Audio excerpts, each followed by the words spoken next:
Good morning, boys and girls. Oh, sorry, that's just the way these recordings normally go. Good morning, Dr. Semmel, members of the Plymouth Board of Education, administrators, colleagues, and friends. I would like to thank you for giving me the opportunity to speak with you this morning. It is truly an honor to be nominated and chosen to represent this wonderful district as the Teacher of the Year. It is even better during a pandemic when you don't have to speak in front of the entire district in the high school auditorium at convocation and can just record yourself instead. All kidding aside, it is truly an honor to be nominated for such a prestigious award as Plymouth Teacher of the Year. I feel honored, thankful, and humbled. Throughout my 10 years here in Plymouth Public Schools, I have worked in many different capacities throughout the district. I am grateful to have had the opportunity to have worked with many different levels of students as well as many different colleagues and administrators. Since I have had the opportunity to teach at both Eli Terry and Plymouth Center, and I have collaborated with teachers from every school in the district, I can tell you that the feeling of love and happiness that you feel when you walk into a Plymouth Public School can't be matched. It feels like family, it feels like home, and I am proud to work in such a loving community. I strive every day to bring that same level of compassion and kindness into my classroom. I'd like to thank all of the amazing colleagues I have had the opportunity to work with throughout the years, from my special education team at Eli Terry, who took me under their wing when I was new to the district, to all of the loving and supporting colleagues at Plymouth Center who welcomed me with open arms and continue to support me each day. Being educators, we must learn to adapt every year, every month, every day, every hour. That has never been more apparent than this year. In a year when the world seemed to fall apart, I was amazed by the level of tenacity and strength that this community has shown. There is no doubt that we are facing a challenging school year, one of the most challenging we will probably ever face.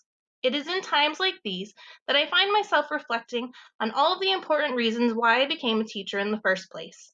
I know that for many of my students, I am their only hope. It is in times like these that we will be asked to wear many hats. We will need to be transformed into counselors, healthcare workers, confidants, protectors, on top of the already demanding full-time job of being educators. Students deserve to know that although this is a scary time, they have loving adults at school who care about them, their families, their well-being, and who will be there to listen to their stories and lift them up in ways we never imagined we would need to.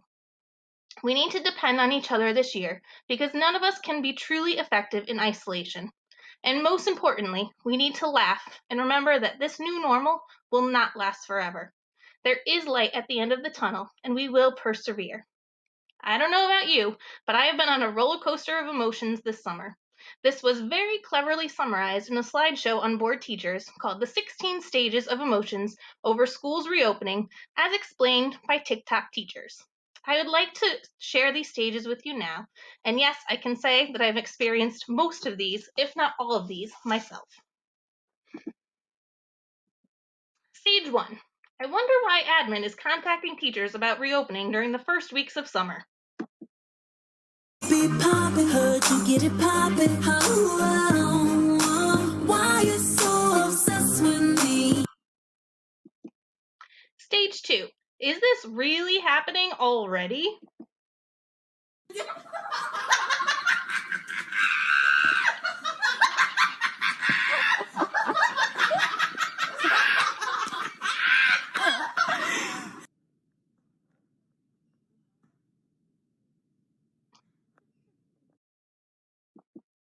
Stage 3.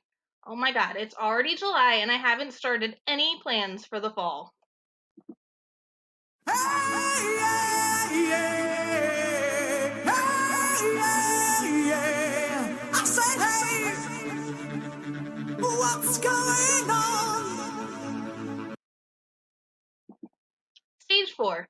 Internally debating which model would be best to return to in the fall. You.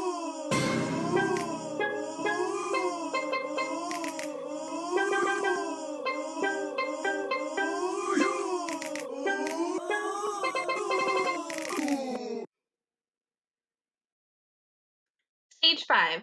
Now it's mid-July and I've been waiting for about 84 years to receive information about reopening. We are planning on a safe return. We have plans in the works. We have plans to make plans, and then we're going to phase out the plans once we make the plans, and then we'll plan on making the phases. We plan on having multiple phases. We'll sort of phase them out, phase them in. We're trying to be clear. Stage 6. I just read the guidelines for the fall, and I am laughing and crying at the same time.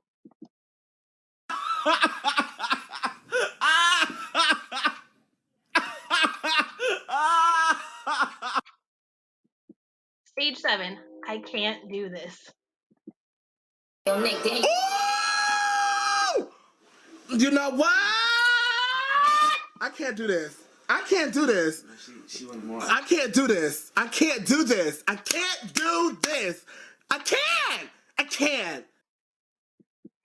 Stage 8. Confusion. Dear teachers, please be prepared to teach online, or in person, or both simultaneously, while on a moving train, juggling, in a burning building under the sea, during a wrestling match with a T-Rex while riding a unicorn. Also, we value you, and be safe. Stage 9. I thought I knew what was going on. We are planning on a safe return. We have plans in the works. We have plans to make plans, and then we're going to phase out the plans once we make the plans, and then we'll plan on making the phases. We plan on having multiple phases. We'll sort of phase them out. Stage 10. I'm actually losing my mind.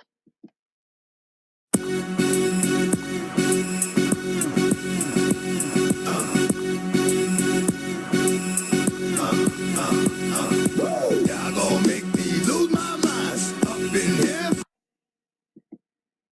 Stage 11. I'm fine. I'm fine. Totally fine.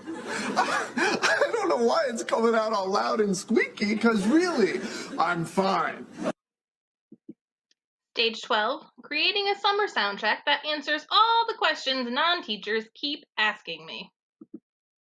The educated soundtrack of the summer. Check it to the chorus. When you going back? We do not know. What you're going to teach? We do not know. Mystery. Now you know. Stage 13. Thinking about my students wearing masks all day.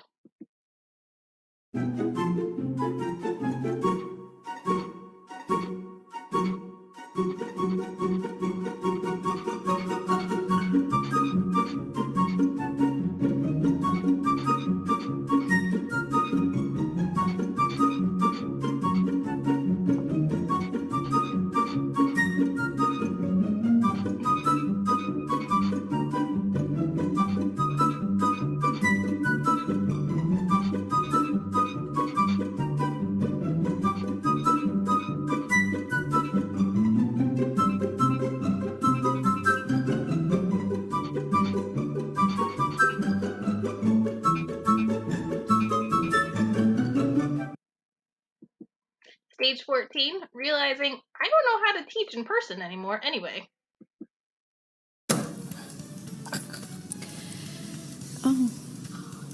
What are you? Stage 15. I'm scared. Do you understand the words that are coming out of my mouth? Stage 16. Realizing that school will not be the same, but we are rock stars and can do this.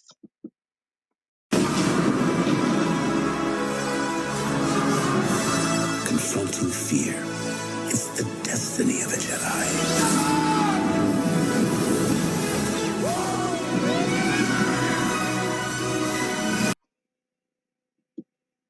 So stay positive, stay calm, and be the rock that your students need. And don't forget, if the schools are closed for too long, the parents are going to find a vaccine before the scientists. Have a wonderful and inspiring year, everyone.